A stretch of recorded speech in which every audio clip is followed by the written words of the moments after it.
What's up, y'all? Welcome back to another video. We just got done with the last leg of the Floyd Mayweather versus Conor McGregor World Tour.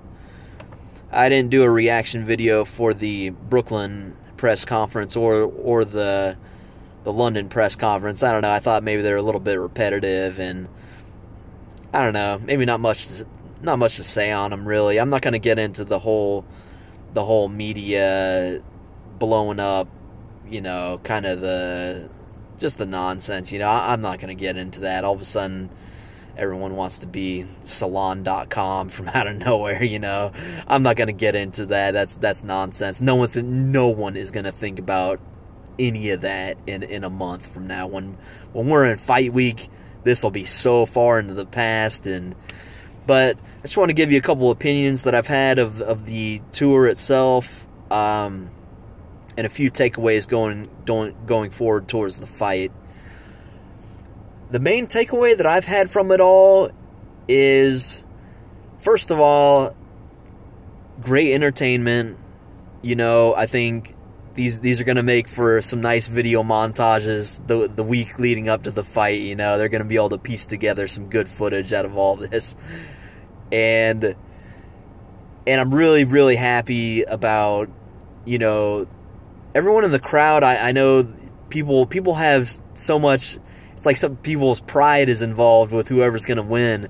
I'm really happy that everyone has left it on stage, man. There's, at least from what, I haven't heard anything. I went to the LA press conference. There was no altercations between fans, and these fans are a lot different from one another, Most MMA fans are kind of younger white guys, and a lot of the white I shouldn't just say that.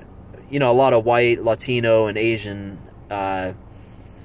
demographic for the MMA fans, and boxing fans are kind of a lot of black guys, a lot of Latino guys, and maybe a little bit older, and I haven't seen any altercations or anything like that. It's been all love in the crowd, so that's been cool to see. Everyone just leaves it up on stage and let those guys do it. There's no reason to fight over anything in the crowd. So it's kind of cool seeing those guys let out. They're speaking for everyone, and so that's been cool.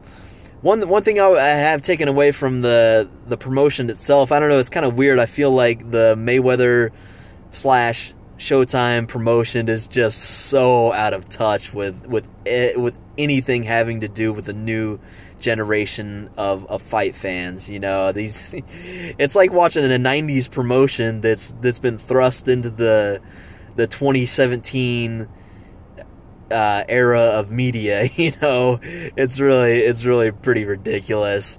The whole thing kicked off real well. The LA and the Toronto press conferences were really something to see. Just the trash talking just really hit the Mount Everest of trash talk. Then it pretty much fizzled out in Brooklyn. I mean, let's be honest about it. And it's kind of easy to see why, I think this is kind of where the UFC, it's easy to see where the UFC has come in and taken a big chunk of that combat sports market from boxing. Just the way this press conference is done, there's kind of the one in Brooklyn and London kind of looked like red carpet affair type things. Just kind of silly. And I think that's what was missing out, compared to like a UFC press conference where you got the tables out, guys are sitting down with the microphones, and you have the media feed them the narrative. The trash talking is great. Trash talking is great, but you can only go so far with that. That's going to fizzle out. You can only call somebody a bitch so many times before it's like, okay, well, the next step after calling this guy a bitch, 100 times, you got to punch him in the face. That's the outcome of trash talk.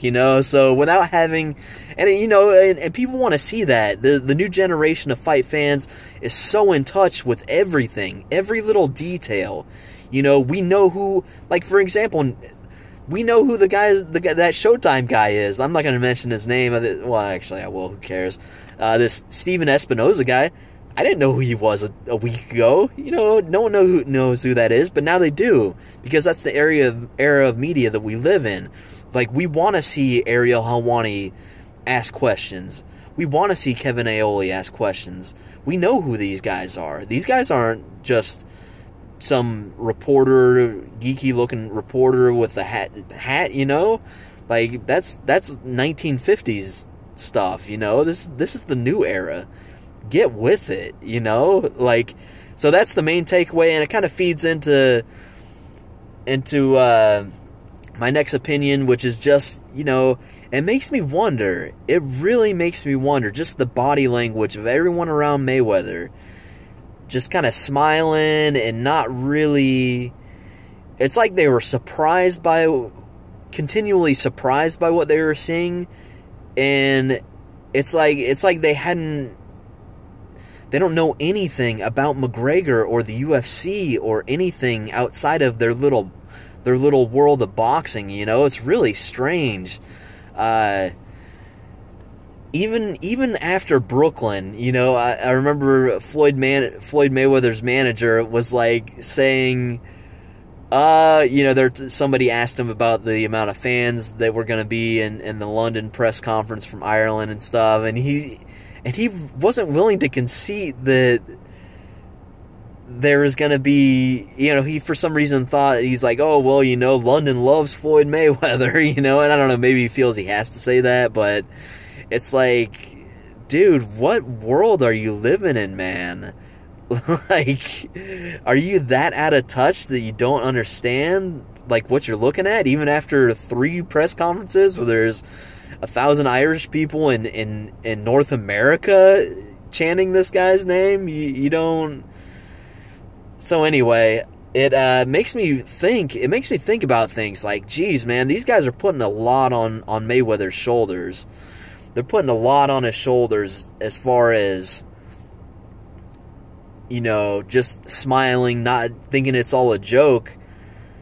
And I don't know, it just seems kind of strange. You know, I know McGregor has a lot of antics. It's not all antics. It's not.